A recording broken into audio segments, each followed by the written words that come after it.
Hey guys, welcome to Magic the Chattering. I'm Melvin. And I'm Nick. So first up, a word from our affiliates. Thank you very much to our affiliate shops.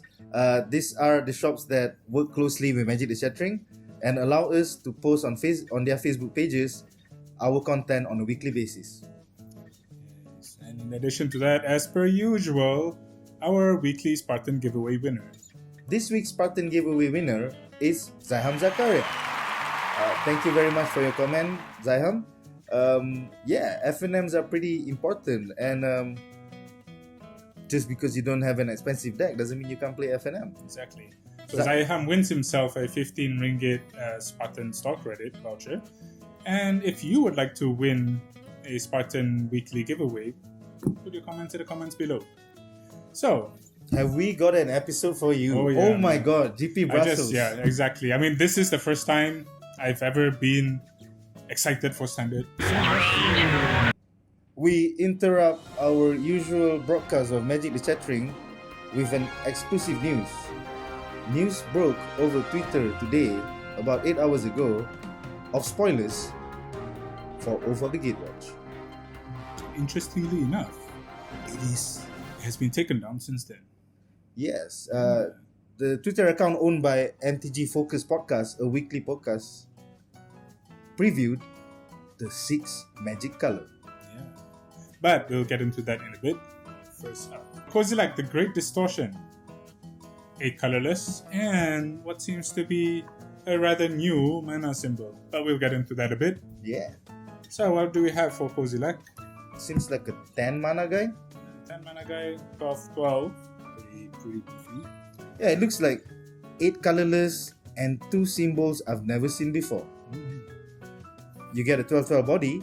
When you cast Kozilek, the Great Distortion, if you have fewer than 7 cards in hand, draw cards equal to the difference. Okay, so it's pretty much akin to the old Kozilek.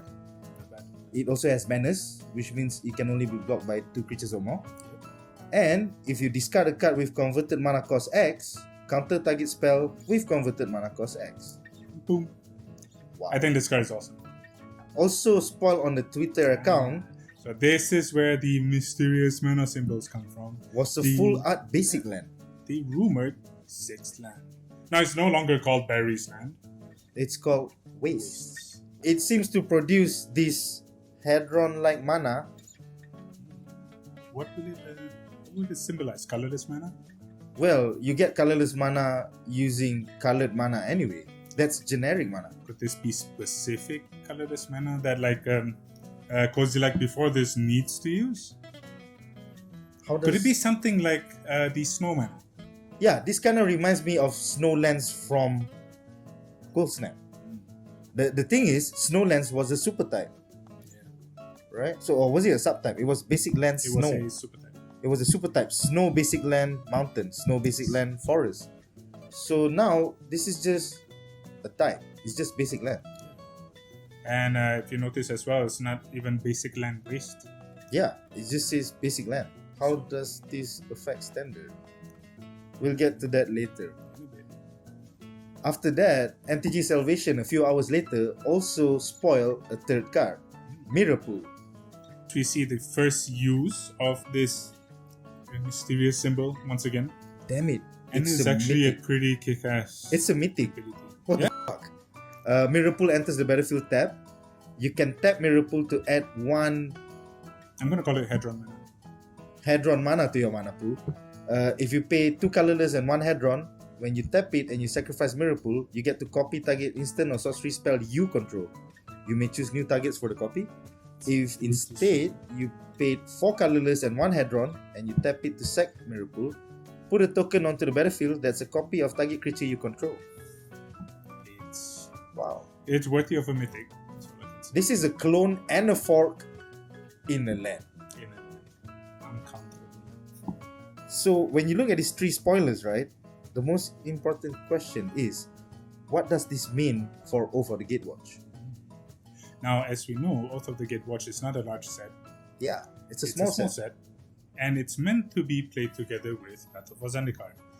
How does this affect Sealed Deck and Draft? Yeah. When you go to your OGW pre-releases on January 16th and 17th, you will be getting 4 OGW boosters and 2 BFZ boosters. So, does it mean that we're gonna get full art waste in every single OGW booster? Could it replace a basic land? Yeah. So would every booster of Over the Gatewatch have full art waste instead? For deck building purposes, would that be enough? Say I'm trying to build a 40 card deck for my pre-release, right? And I only have 4 waste.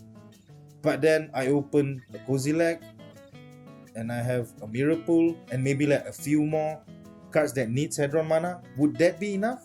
Well, here's my theory. I mean, we've seen Mirrorpool. Mirrorpool's the mythic. Yeah. We've seen Wastes. Waste is the basic land. I'm Which pretty is sure there common. must be common, like non-basic land, that also produce Hedron mana. Common, uncommon, rare. And for drafting purposes, usually we take out the full art land and then we just keep it. So now, would the waste need to be in the booster? What if I go to the land station and there's no waste in the land station? How does this affect GPs and Pro Tours? We actually have to start drafting waste. I mean, again, like the basic lands were just meant not to be drafted. I mean, I remember during the days of Cold Snap when we had to draft Cold Snap for Nationals. Yeah, that was such a shitty year. But yeah, we had to like highly price the Snowlands. I would like first pick or second pick it just because it was so important to power up your snow creatures or activate them. And even cast your snow spells. Yeah, I think it would actually work in a similar fashion. What does this mean for constructed formats like Standard and EDH? Well, I mean, for EDH, throughout the history of Magic, we've had more than enough colorless lands. So you can actually build.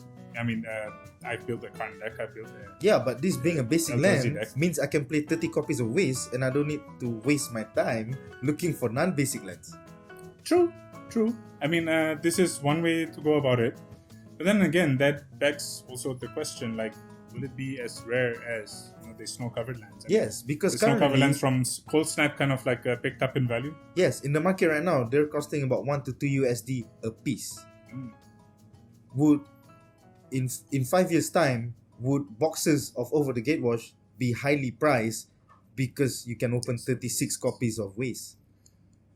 Oh, it depends whether it's useful, actually. Tell us what you think about the 6 color of Magic and these spoilers for Over the Gatewatch. Fake or fact? Tell us in the comment section below. Come on, the episode ends. There's nothing else to talk about. Oh, is it? Oh, do you want to talk about the future of Magic? We kind of talked about it already. How it's going to be more expensive and shit like that. Right. We're going to finish the episode now. Yeah. He doesn't follow the script. It's okay, man. Okay. It's Fallout fever. Yeah, too much Fallout. So, that's it for Magic the Chattering this week. Stay tuned to our next episode every Thursday. What do you think of this week's episode? Tell us in the comment section below. And if you like us, as always, subscribe and share our videos. This is Alvin. And this is Buff Nick.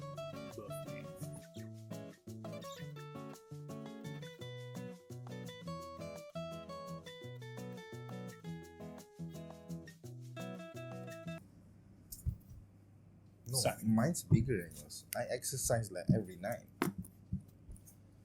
Check it out, bro. Check it out. Look at that. Look at that buff action, man. Yes, I can see you're very experienced. Yeah. Although I don't think you put it up there. You do it. This is how you tug. This is how you tug. That's how you tug another deck. That's how you tug your own. No!